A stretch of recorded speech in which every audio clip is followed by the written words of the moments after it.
You didn't wake up this morning thinking about what's missing. You just woke up, checked your phone, maybe hit snooze, moved through the first hour the way you always do, on autopilot, half present, carrying something you can't quite name. But it's there. You feel it in the quiet moments, in the pause before you fall asleep, in that low-grade restlessness that hides behind busyness, behind scrolling, behind staying busy enough that you don't have to sit with it too long. Something is missing. Not in your circumstances, in the architecture of your days. Here's what I've come to believe after enough years of living wrong and then slowly trying to live right, that most men are missing three specific things. Not motivation, not discipline, not the right morning routine. Three things that, when present, make a man feel like he's alive in the truest sense of the word, and when absent, leave him circling, productive but hollow, busy but adrift. Something to look up to, something to look forward to, someone to chase. That's it, three things. And if you're honest with yourself right now, really honest, you probably know which one is missing. Let's start with the first one. Something to look up to. I'm going to tread carefully, not because it's fragile, but because it's personal. Most conversations about men drift towards status, strength, success. That's fine, but that's not the center. For me, the center has a name, Jesus. And I don't say that like a slogan, I don't say it like a bumper sticker. I say it because when I strip everything else away, the roles, the work, the wins, the losses, that's the axis my life turns on. There was a stretch of years when I tried to be my own North Star. I set the standard, I wrote the script. If something worked, it was because I pushed it. If it failed, it was because I didn't push hard enough.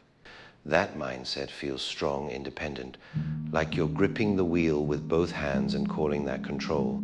But after a while, your hands start to shake. There's a kind of fatigue that doesn't come from effort.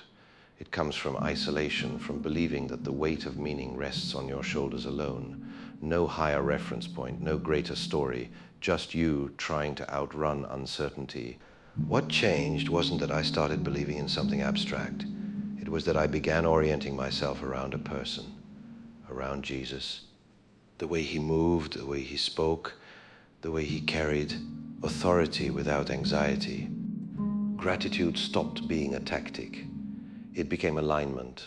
It became waking up and recognizing that the breath in my lungs, the timing of certain opportunities, the doors that opened when I didn't have the leverage to force them, weren't accidents, and they weren't solely my doing.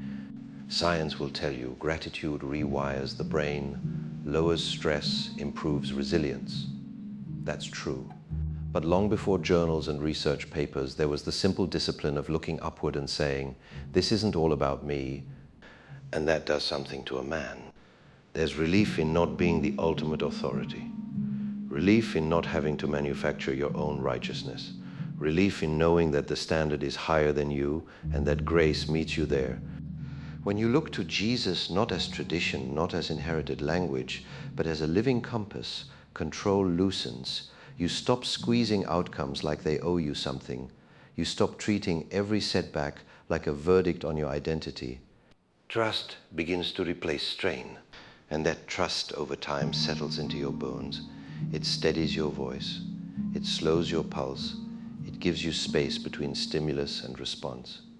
I've seen men wrestle uncertainty like it's a rival they have to pin to the ground.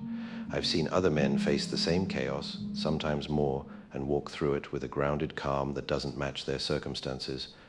The difference, more often than not, is who they answer to. The grounded man measures himself against Christ, not against the applause or the algorithm. His failures are real, but they're not final. They sit inside a larger narrative that doesn't collapse every time he does. That's what it means to look up. Not vaguely, not symbolically, but toward Jesus. Now, the second thing, something to look forward to. This is where the conversation gets personal in a different way. Because for most men, the thing they look forward to isn't a destination or an achievement. It's people. For me, it's my family. I think about my father. He's gone now, has been for a while, but when I picture him, I don't picture the advice he gave or the lessons he tried to teach. I picture him in his element, happy, ridiculous, fully himself, probably in his underwear with a cold beer and some food on the stove, dancing to something nobody else wanted to hear, laughing at his own joke before he even finished telling it. That man taught me something. It took me years to put into words. That being a man isn't just about what you build or what you endure. It's about who you become in the spaces where no one is watching.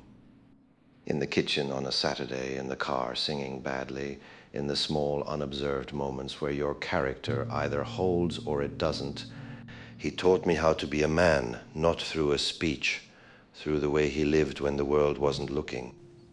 And I carry it as both an inheritance and a responsibility.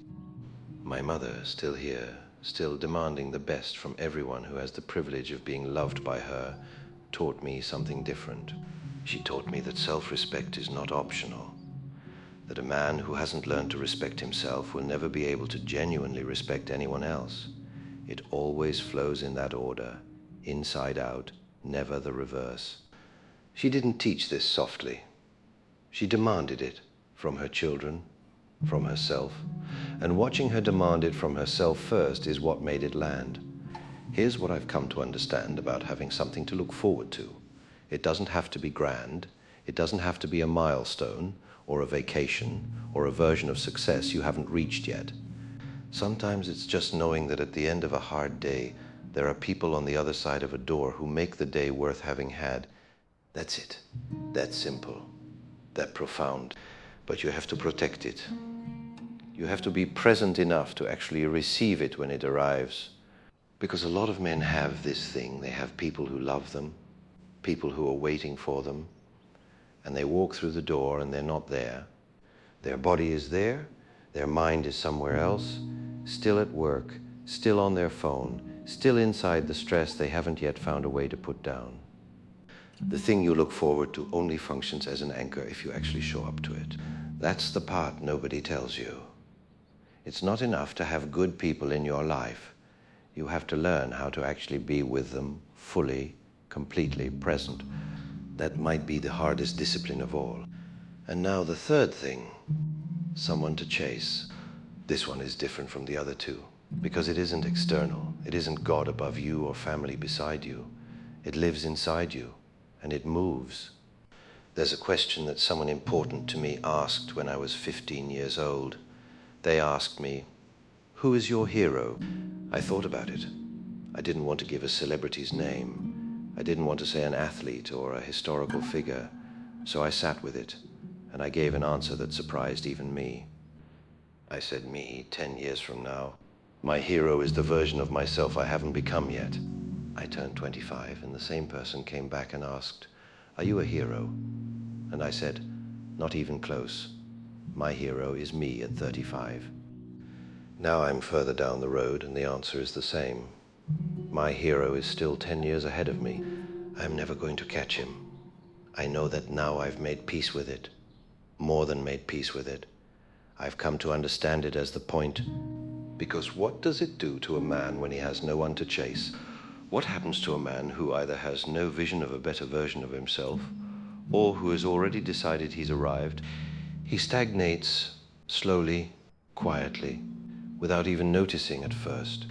He stops growing, and a man who stops growing starts dying in the places that matter most, in his spirit, in his curiosity, in his hunger to become something. The man who chases himself, the future version, the better version, the version that's 10 years wiser and 10 years more whole, that man has direction, not arrogance, not obsession, direction, a compass that points somewhere worth going. And here's what I want you to understand about this kind of pursuit. It isn't about becoming someone else. It isn't about rejecting who you are today. It's about honoring who you are today by refusing to let that be the final version. There's a difference between a man who is at war with himself and a man who is in pursuit of himself. The first man is exhausted and self-destructive. The second man is alive with purpose. The pursuit requires honesty. You have to be willing to look clearly at where you are right now. Not the version of yourself you present to the world, not the story you tell at dinner parties, but the actual man. The one who exists in the quiet moments, What do his habits look like? What does his inner dialogue sound like? Where is he avoiding? Where is he pretending? That honest accounting, that dead reckoning, that clear-eyed look at your current position is not an act of self-punishment. It is an act of respect. It says, I believe the gap between who I am and who I'm capable of being is worth closing. And then you close it. 1 degree at a time, one decision at a time. Not because someone is watching, not because you'll get credit, because you decided quietly, without announcement, that your life belongs to you and that you are worth the effort of becoming. So let me bring this back to where we started. Something to look up to, something to look forward to, someone to chase. These aren't productivity hacks.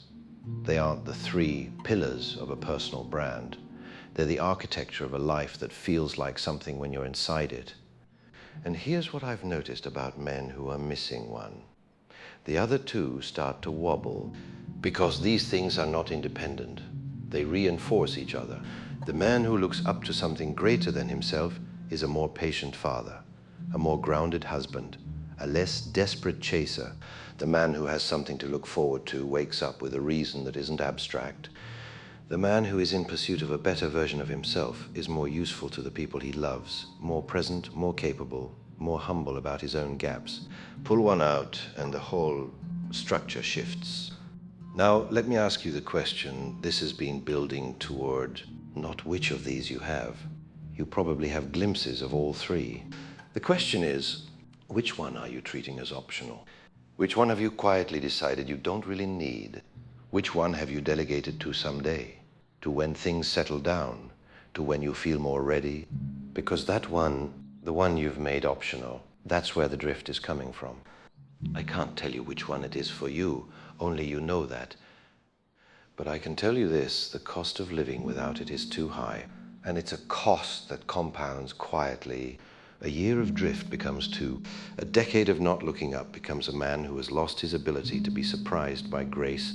A decade of not truly looking forward becomes a man who can no longer be moved by the people right in front of him. A decade without someone to chase becomes a man who has quietly given up on himself and called it maturity.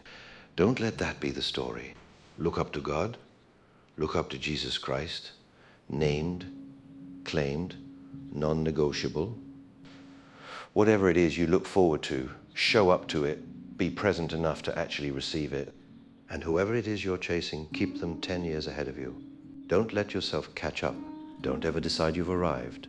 To those 3 things in whatever form they take in your life, I say amen, and just keep living.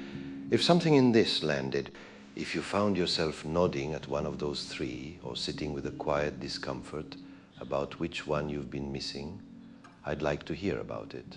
Not what you plan to change, what one thing you're going to do today, the smallest version of it. Something real. Drop it in the comments. Because that small declaration is itself a form of orientation. A man saying, I know what I'm looking toward. I'm choosing to move.